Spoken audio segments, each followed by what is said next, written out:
we've never bonded over killing an animal, Jake. Why haven't we ever done that? Well, I think it would make the an animal. podcast stronger. I've never killed an animal. Have you killed an animal, Charlie? Not on purpose.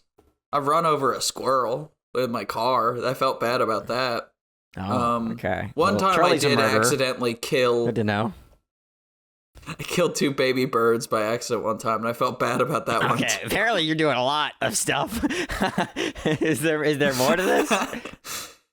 The baby birds? Yeah, I found their nest, and it had been destroyed by my cats, and they were like baby birds. You know, they hadn't even had feathers yet or anything, and so I laid them out in the sun to get some warmth, and then I went inside to get something to drink, and I came back out, and the baby birds were gone, and my cat was sitting in the corner and looking very pleased with itself. And I was like, oh no, I've effectively just plated my cat's dinner. Hello everyone, and welcome to the Very Reasonable Pilots podcast. I'm your host, Charles. Along with me, as always, my co-host, editor, producer, co-pilot, gunner, navigator, orator, and podcasting associate, Jacob Gloth. How you doing today, Jacob? I am swell, Charlie. I am alive, breathing. This is episode 231, which is impressive. God. That's a lot of episodes. Wow. Oh my god, it is impressive. We've done a lot of episodes. Yeah, it's one more than 230. Yeah, that's like 225 TV shows, or it's like 15 TV shows. 215, I would say. 215? Why are you cutting out 15?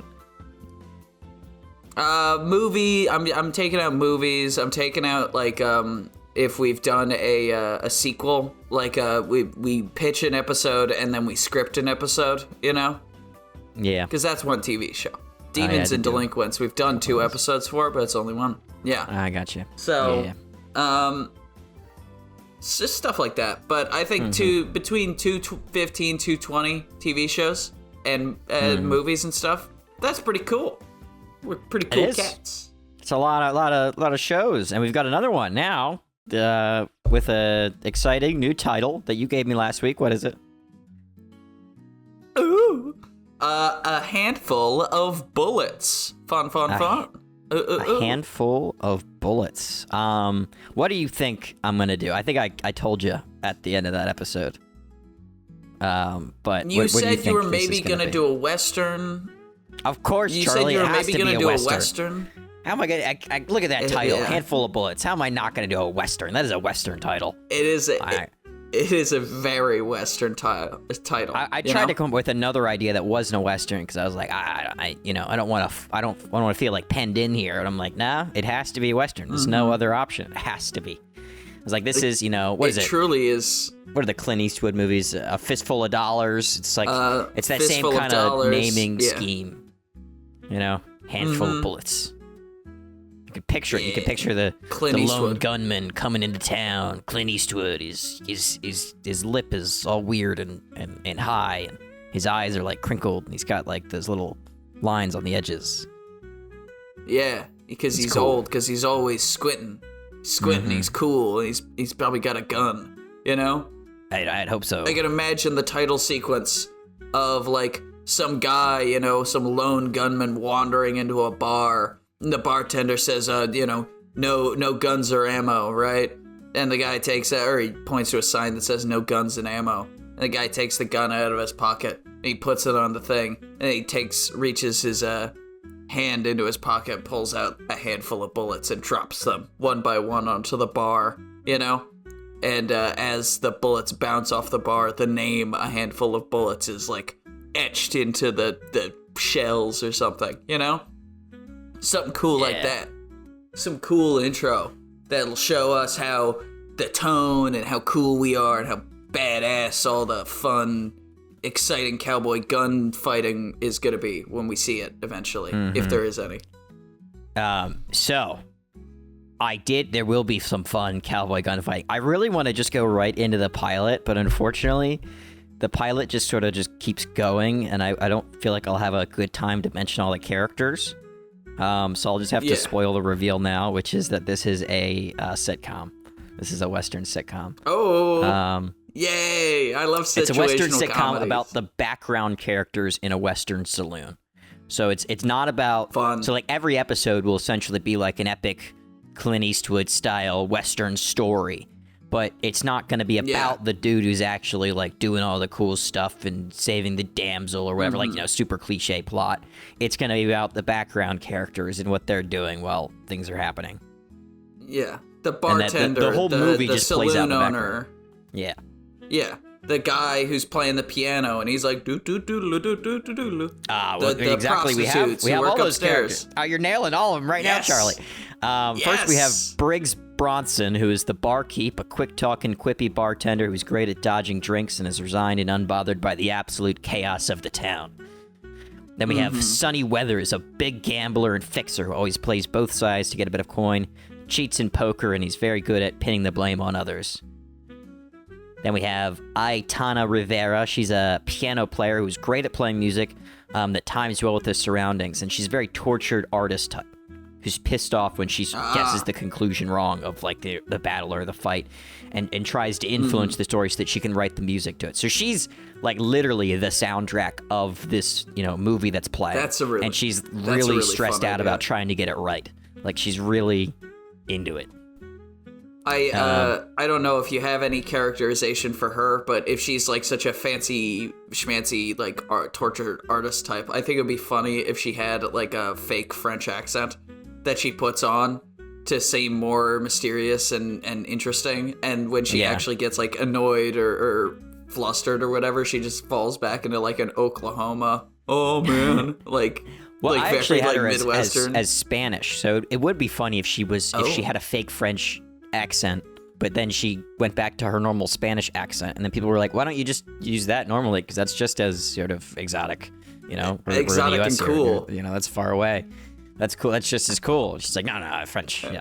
No, the French. Actually, better than that. Baguettes. What if it's German? Because she's really big into Beethoven. So she does like a fake German accent. That'd be funny, but she's Spanish. But she's a Spanish woman. So it's really bad. And then when she'll speak German sometimes, but it's in like this horrific Spanish accent. And it's very clearly this like thick Spanish accented woman trying to speak German and also speaking in a German accent. It's great. And because the town is this tiny like one horse town in the middle of buttfuck nowhere, I'm assuming because it's a Western sitcom, none of the people know the difference between German and Spanish. There's like, you got a flu? You sound different. What's wrong? So the doctor fuck with your teeth? Maybe they all think she's like, speaking Mandarin. That'd be funny. Very she's good. Doing her Cantonese again. Look at that. That's pretty cool, man. And like some Chinese man will come through town and they'll be like, don't worry, we got a piano player that can speak with you. And they both just happen to also speak German, so it kind of works out. But she is like, I don't speak Mandarin. Oh my fucking god, these people are so stupid. I don't speak Mandarin. So she's maybe this Chinese guy's been shot, right? And he's in the doctor and he's speaking Mandarin. He's like, blobbity bloobity, all this stuff. And the doctor's like, I need someone who can speak the language. And they get her in, and it's like, oh fuck, you know? Yeah. And that's how they do it. Because the doctor's just as stupid and ignorant as everyone else at the town. Mm-hmm. Except for our main cast of characters, who are all weirdly 21st century style people. Because that's what sitcoms do, for some reason. It is. Next we have Matilda Stokeworth, or Maddie for short.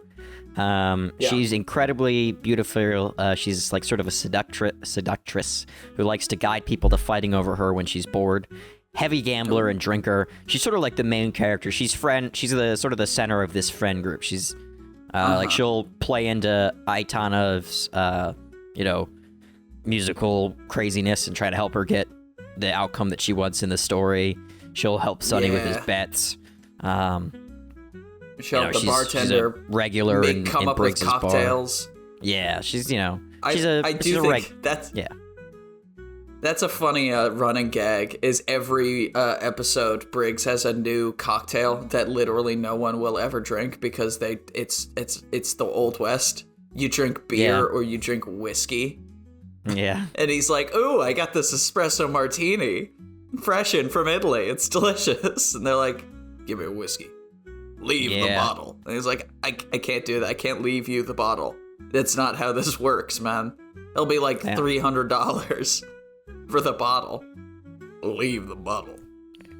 Nobody in this town has ever had enough money to pay for the bottle, so you're definitely not taking the bottle. Mate, I've owned this bar for 5 years. It's always been the same bottle. I only have one bottle of whiskey, I only have dude. one bottle. I just refill it. I've got a big trough behind the bar that I just dunk it in and fill it up. It's the trough the pigs drink out of. It tastes basically the same, you know? Next character we have is the Kid, who's an old drunk who sits at the corner of the bar and is just crazy, occasionally yelling about things that didn't happen, gunfights he was in, wars, etc. All this stuff that just seems totally implausible. But later, it will reveal that he's, in fact, a really famous gunslinger who's just old now and drunk, and he did most of the stuff that he said he did. He's all about it. For most of the show, he's just going to be this crazy guy in the corner that just seems like this unimportant but also crazy background character. Last character we have is Sheriff Jacoby Wickham, who's the corrupt sheriff who hides from every fight but can't, but talks a big game as well. So he talks about how great he is as a sheriff, but he just takes money and he hides. Maybe he's desperately in love with the sexy lady at the bar. That could be a fun little thing. Maybe just Maddie. For an episode. Yeah, Maddie. I could do that. Yeah. He's desperately in love with you. But not enough to join up in any of the fights or anything, or Oh no. He's so desperately in love with her. I will give you the moon and the stars, and then somebody throws a punch. He's like, see ya. Have a good one. It's just pillow talk, baby. Come on. It's fine. Pillow talk. We didn't even have sex. Shut up. He's out the door. He's already gone. Because he's a coward. Yeah. All right. The Pilot, Episode 1. A young gunslinger rides into town. The streets are empty. People shut their windows as he passes. He stops at the saloon and walks inside, causing everyone to stop and look for a moment. Tense music starts to play as he sits at the bar, placing a rolled-up poster on it. He asks for a drink. The bartender, Briggs, pours him a shot of whiskey, and the man asks for another. Before Briggs can pour up a glass, a bandit walks up, holds the whiskey bottle still, and says that he'll take one as well. Briggs pours 2 shots, and both men take them. The young gunslinger says he doesn't do charity, but the bandit tells him to think of it as an insurance. The gunslinger taps his gun and tells him that this is all the insurance he needs. The bandit smiles and looks back at a table full of his men. The gunslinger then tells the bandit that if he's going to make a mess, he better do it outside. The music gets tenser and the bandit smiles as he takes the bottle from the barkeep. He takes a long drink and tells him that he'll make a mess wherever he wants. He then passes the drink to the gunslinger, takes a long swig. The tension remains still, and then finally explodes with the soundtrack as the gunslinger and bandit both draw their guns and fire. The gunslinger kills the bandit and jumps behind the counter while the bandit's bullet rips, striking the wall next to Aitana, who we now see has been rapidly increasing the tempo of the music all along. Matilda is next to her and is nearly struck by the bullet, but seems completely unbothered. As the gunfight erupts between the gunslinger and the gang, we stay locked onto Maddie and Aitana, and Maddie is talking to her casually, just saying, like, how did you know that you, like, exactly when they were shoot? Because she hit the key tempo change, like, at the perfect moment, right as they all fired. Aitana is barely able to, pay attention to what she's saying. She's all consumed, and she said she can feel the moment, the blood boiling and the beauty before the fire. Matilda just sort of rolls her eyes and is not really concerned with whatever ramblings Aitana just spurted out. And she takes a swig of her drink before... fancy art rambling she's saying. Who cares? Then Maddie takes a swig of her drink and goes up to the bar where the fight is still ongoing to get a refill. She stares at the gunslinger's butt for a while as he cowers under the bar, occasionally popping up to take a shot, and then asks Briggs for another whiskey soda. Briggs slides over, and as he's about to pour the whiskey in, the glass shatters in his hand because it's shot, and the glass flies everywhere. But he just barely poured enough whiskey in her cup in time. Then he calmly adds the soda and serves it with the lemon slice. That talks about how the lemon slice really adds something to the drink as the gunslinger jumps over the bar and guns down two of the men before everything just devolves into a fist fight. Heads are smashing into the bar. People are crawling for their weapons on the ground. As to emphasize like the fight, he's saying, "Oh, the lemon slice really adds something" as the fist fight starts, and then the one of the gunslingers grabs a lemon slice and squeezes the lemon juice in somebody's eye. He's like, "Hey, what the hell? I just got those imported. What the fuck?" Yeah, those are all my lemons. Just squeeze the whole thing. My in lemons for my cocktails. And he's like, "What's a cocktail, you pervert?" And then that's when a punch is thrown, and we get back into the action of it all. And still at the bar, Maddie and Briggs are just chatting. Sonny comes up and joins them and gives them the betting odds for the fight. Matilda puts her money on the gunslinger, while Briggs goes for the bandit. Aitana immediately chimes in and says that the gunslinger better win, or else her third movement is going to go to shit. The sheriff slides in as well and asks Briggs if he's paid the new liquor tax, which Briggs gets annoyed about and says that he's the only business in town that sells liquor, and the sheriff doesn't even have the authority to create taxes. The sheriff, says to think about like a security tax. I need to make sure there's not any fighting in town. Briggs just looks at the fighting that's going on right next to them. The sheriff just shrugs his shoulder and says, "Not to worry, the new deputy's on his way." And at that moment, the deputy walks in and is instantly gunned down by the bandits and the gunslinger, who both turn and shoot him right away. The sheriff sighs and orders a whiskey and a shot of milk. The fight finally seems like it's going to end. The bloody gunslinger bashes the final man's head in with a bottle and rolls onto his side as Aitana plays a brilliant crescendo to her masterpiece. Matilda and everyone sort of just slow clap. And the gunslinger thinks it's for him, but he turns and he sees they're all clapping for Aitana instead. And then Aitana stands up and takes a bow. And they all file out as the gunslinger is just breathing heavily on the ground. Except for Briggs, who's got his broom out and he's starting to clean up the mess. And he hands the man the piece of paper that he left on the bar. And it's a wanted poster with the man's face who he just bashed in on anymore. He's bashed in so much and it's so bloody that you can only like vaguely recognize it. Like there's nothing left. Next scene, Sonny and Matilda are sitting outside sipping whiskey when he tells her that he just lost a heap of money to Old Red, who's a bandit on the outskirts of town, and he doesn't know where he's going to get it from. She scolds him for betting with a gang leader, but he says he was bored and it had been a while since any gullible young gunslingers have come through town that he could swindle.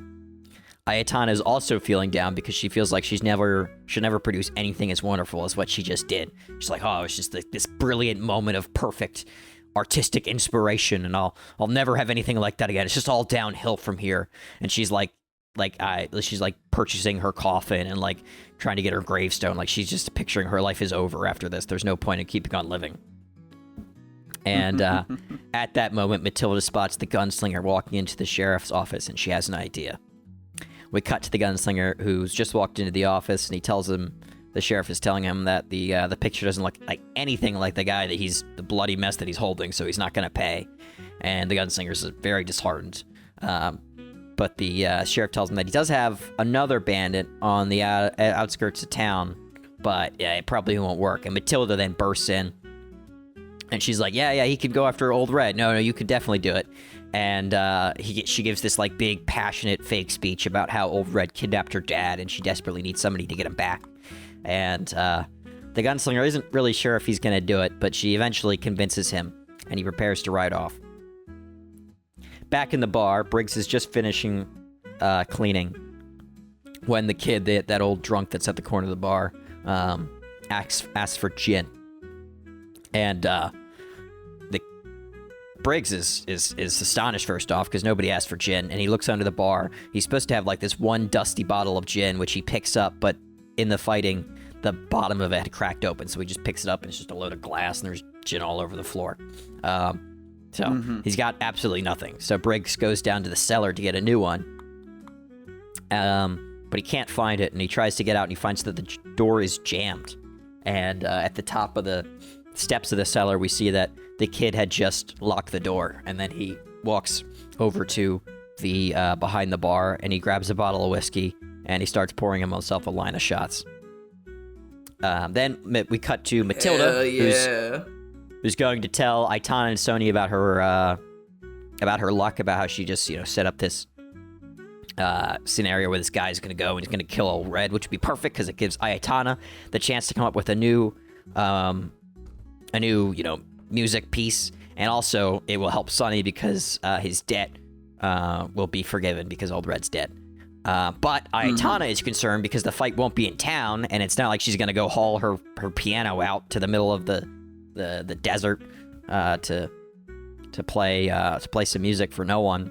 While Sonny is worried because he just that new gunslinger is now in debt to him because he paid all of his medical bills, and he also loaned it to him at 50% interest, so he's supposed to make a killing from this gunslinger, and now the gunslinger is probably going to die because he's going against a whole gang of killers on the edge of town. Matilda goes inside to ask Briggs what she should do, but he isn't there, and the kid is just yelling drunkenly about how he once saved a damsel in distress, and Matilda takes that idea and excitedly runs out. Downstairs, Briggs is tired of pounding on the door, and he just gives up. He's like, all right, I'm going to try to find another way out of this place.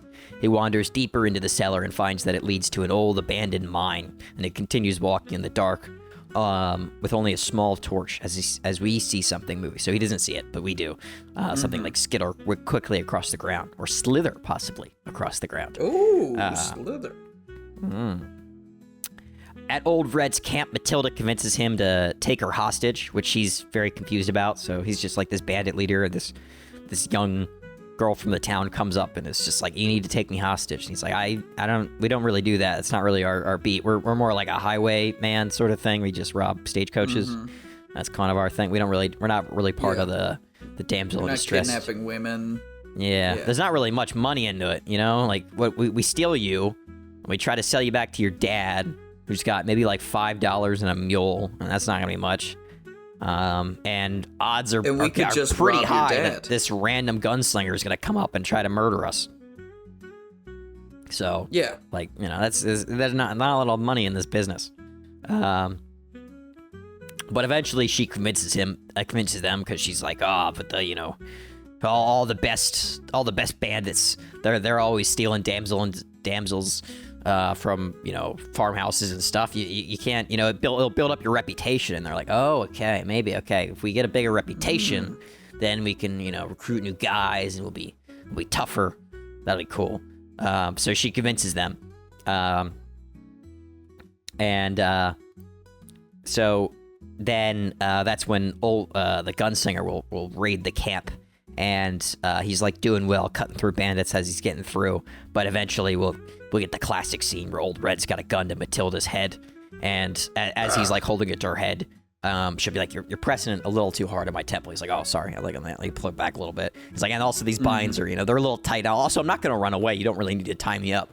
And so like, okay, yeah, sure. And as we're doing this like weird hostage dance. The gunslinger is there, and he's like, like, "Oh, I can't kill Old Red because he's got a hostage, so I've got to drop my gun." A classic scenario. Exactly. It's a beautiful woman. I gotta be, maybe she'll give me a little kiss. She's innocent. Get her out alive, so I'll do the thing. I can't kill her. I can't, accidentally do anything that'll get her killed. I've gotta, gotta put my gun down, and then he gets captured, and beat up by the bandit and his men. But Matilda is very clear that they shouldn't kill him. And they're like, why? Like, why wouldn't we just kill this guy? He's just gonna come back and kill us later. And she's like, again, you leave him alive, and then he'll go tell all the other gunslingers about you guys and your reputation. Yeah. Scarier. And they're like, okay, yeah, that makes sense, I guess. And so as the Old Red rides out of town, because now he's gonna he's like, oh yeah, no, like he takes it a little too far after that. He's like, yes, now, and we need to build a reputation even more. Let's go kill the sheriff. And all his men are like, yeah, let's kill the sheriff. And Matilda's like, wait, maybe we shouldn't kill the sheriff. He's like, yes, no, I get it now. We got to build up a reputation. You're right. Let's kill the sheriff. And she's sort of, okay, well, this isn't really gonna work. But she doesn't really have a choice. So as the camp's packing up and leaving, she'll cut the injured gunslinger's binds, And she'll ride with Old Red into town to kill the sheriff. And as they do, the gunslinger gets free and will ride after them, a couple like a mile or so behind. And as the bandits will ride into town immediately, killing the new deputy as he's sworn in by the sheriff. And the sheriff will cower and then run into his basement, where he accidentally locks himself in and will go into a tunnel and run into Briggs. And so now they're running along the tunnels, and they'll eventually run into a load of snakes, like hundreds of, maybe thousands of snakes just running all along these tunnels. Indiana Jones and the Raiders of the Lost Ark style, just fuckloads of snakes crawling out of the walls and stuff. Mountains of snakes, yeah. So they're screaming and sprinting through the tunnels under the town. While on top, there's this climactic battle with Aitana playing music as Matilda and Sonny watch the epic gunfight, sitting, on the edge of the outside porch of the saloon, drinking whiskey, as the gunslinger, the bandits are fighting. And in the end of this big fight, where it ends inside the old bathhouse, where the gunslinger will stumble out tired and nearly defeated, while the remaining members of the gang, including Old Red, are lined up at the door of the bathhouse, ready to shoot. The gunslinger tries to raise his revolver, but he's just so beaten up, and his eyes are all bloody, and he's, got a black eye, and his arms are so weak, and he can't even raise his revolver up high enough to shoot at them. And so there's this big line of bandits all laughing at him with their guns raised, ready to blow him away. And he gets one shot off that doesn't even go into the sky, just goes straight into the floorboards at their feet, and they all laugh. Oof. But meanwhile, downstairs, the sheriff and Briggs are running from the army of snakes, which has them both terrified. And they reach a room full of explosives, where they're surrounded by snakes, and suddenly a bullet will strike through the ceiling and hit a trail of alcohol that's on the floor. And they'll see, they're follow the trail with their eyes, and they see it goes right to all the explosives that are lined on the floor. And they start screaming even more violently, and they sprint out of the place as the whole place catches fire. And upstairs, the gang is laughing until the whole house explodes and blood and wood goes everywhere, including the head of the bandit gunslinger, which lands perfectly in the hero's hands. And while this is happening, Aitana is hitting this incredible last solo, like the 1812 overture style, where the explosion sort of plays into it. We're hearing the continued eruptions as it goes with her piano playing. It's just this brilliant ending to her performance. The gunslinger will, of course, receive his payout from the bandit leader. He'll pay almost all of it to Sonny, who then gives Matilda his cut. And meanwhile, Briggs will finally bring up the bottle of gin for the kid, who was so drunk on whiskey that he can't even raise his head from the bar. And Briggs he'll just looks at all the discarded bottles. Yeah. Look at all the discarded bottles of whiskey. Up. Yeah. And he'll just say, all right, I'll just put it on your tab. That's not much I can do here. On your tab, son. Don't worry about it. I mean, worry about it. You gotta worry about it. You gotta pay the tab back. Yes, I don't know why I said don't worry about it. There's a lot of whiskey. There's a whole lot of whiskey. I do have an idea for when the explosion happens. Right, blood and wood. I think that it, should send snakes flying. Because I do think it's a very funny image. Just this town fucking covered in snakes. And they're like, we don't really know what to do. And as Tanya finishes her final, as she finishes it, right, and it's beautiful and it's perfect, right, a snake lands, right around her neck, and she flips the fuck out and just as she's getting up from the piano and just absolutely ruins the ending. Yeah. No, that's tragic. Tragic, yeah, and but and we'll have later things character. When he's handing the head to the sheriff, a snake comes out of the top, and he has to shoot it as the sheriff comes screams. out of the mouth hole. Gross. Cool and gross. Yeah. The two adjectives most often used to describe me. Yes, that's true. Just I say kidding. that almost every day. But that is my pilot of A Handful of Bullets. I like it. Yeah. I think it's a fun show. I think so too. It's more actiony than I thought it was gonna be, but it's fun. It's fun and actiony, not serious and actiony. You know. I don't think every episode is gonna be as like sort of explosive as the first one. You know, you gotta grab their attention with the pilot, Charlie. It's gotta be crazy madness, and that's what the first episode is. Gotta be exciting and set the tone and such. Yeah, you're right. Some ideas I really like the first episode. I think it's fun. Some ideas I had for other episodes were like an oil baron comes into town, you know, and tries to buy all of the stuff, you know, tries to buy the lease to the town so that he can, you know, start drilling for oil, and the bartender gives him the runaround because the bartender and the oil baron both think that there's tons of oil on his plot of land. And eventually the bartender relents, sells the oil baron this plot of land, and the oil baron starts drilling and finds that it's not actually, it's not oil, that the oozing black substance that like leaked out of the ground that made them all think it was oil was actually just decades of spittoon like refuse that the bartender has just been pouring down this hole. And so he's accidentally just bought a plot of land full of just chewed up tobacco spit. Yeah. And he's like, oh god, here, have it back. I don't want your fucking shitty bar. I don't care. God damn it. And he's like, yay, we get the bar back and I get to keep the money. You know? So I can buy all of the whiskey back that you drank last week. You know? Yeah. Oh my. It's just a refill, you know.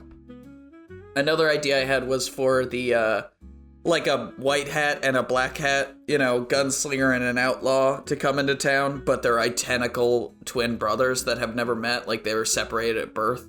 And so the entire episode is just these two dudes being mixed up for one another and like narrowly avoiding each other's like narrowly avoiding each other, as our main characters all just kind of talk about like, you guys are really similar, you know?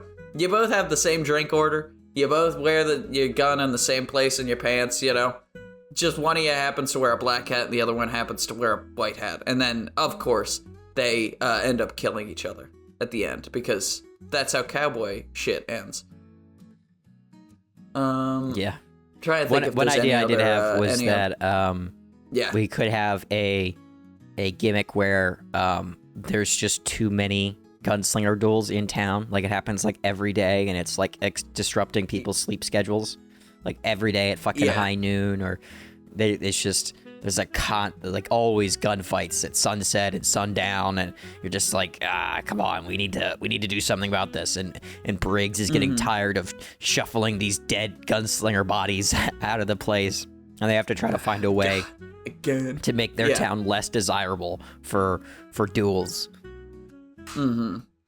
So they put a street lamp right in the middle of the street. So if anyone wants to do a duel, they have to shoot around the street lamp. And maybe they try all these various like hostile architecture things, and they realize like, you know what? We're gonna take 1 hour a day, and that's gonna be for gunfighting. Nobody else can do duels. You can't do a duel at any other time of day. And so, like, and the episode ends with the image of, like, 20 people on each side of the town, just, like, in a line, one after the other, dueling, you know? You missed me, but you did hit a guy who's standing 3 people behind me. Oh, well. All's well that ends well. Whatever, let's go get a drink. And that's how all the duels start and end. Yeah. And now it's something that has to like apply for all the episodes after that. They have to have the duels at a certain time in a certain way.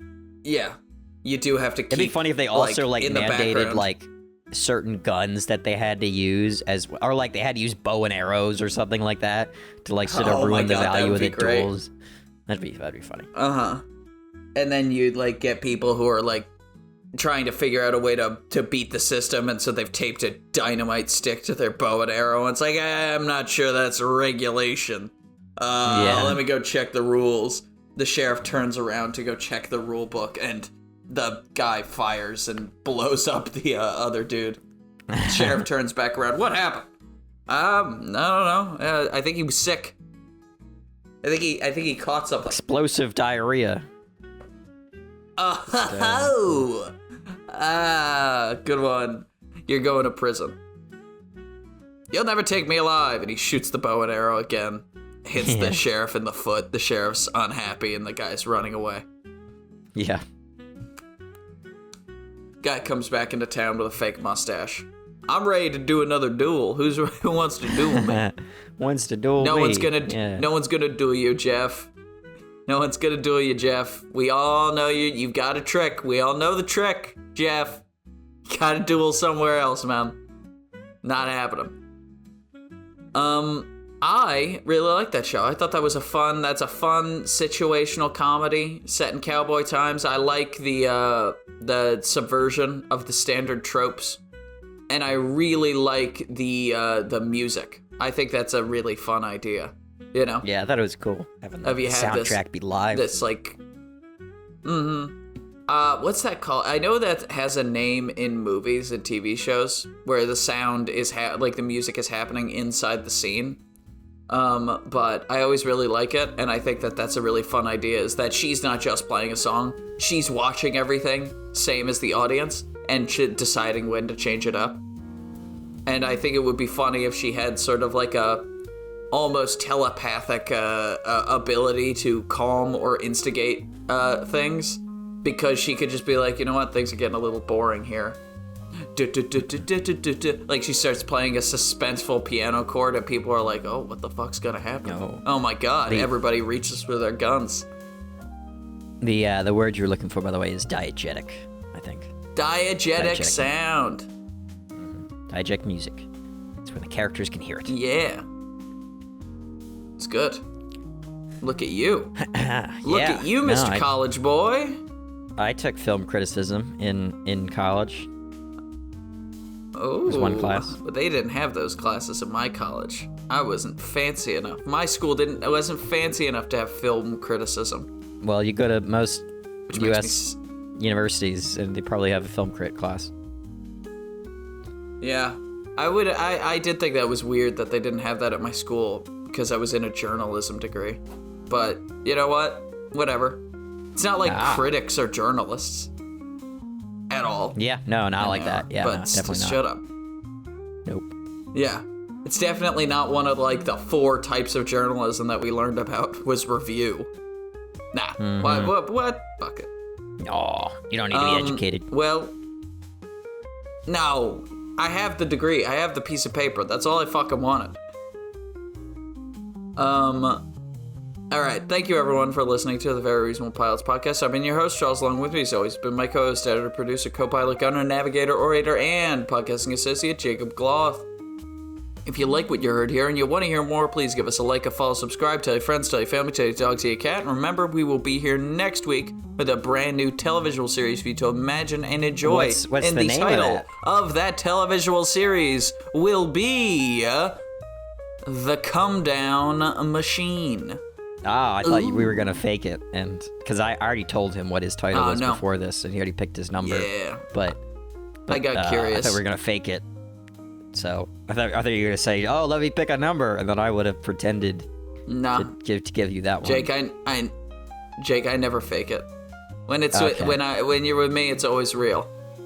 Mm-hmm. Nate, talk about the come down machine. I said this to you over text when we did this, but a great joke, by the way. But thank you. He has strategically missed the 2 difficult titles I have. So you can expect in the future, after this one, Charlie's going to have a really tough time with the next 2 titles. Yeah. It's making me nervous. Make it harder. You know. I have 3 possible ideas for the come down machine. I know we don't usually do this, but I'm just gonna tell you guys all what I think. One of the three ideas, right? Either it's gonna be about sex, it's gonna be about drugs, or it's gonna be about the circus. Those are my three ideas. Sex, drugs, and the circus. Okay. Sex, drugs, and the circus. Now that is a TV show title. Sex, drugs, and the circus.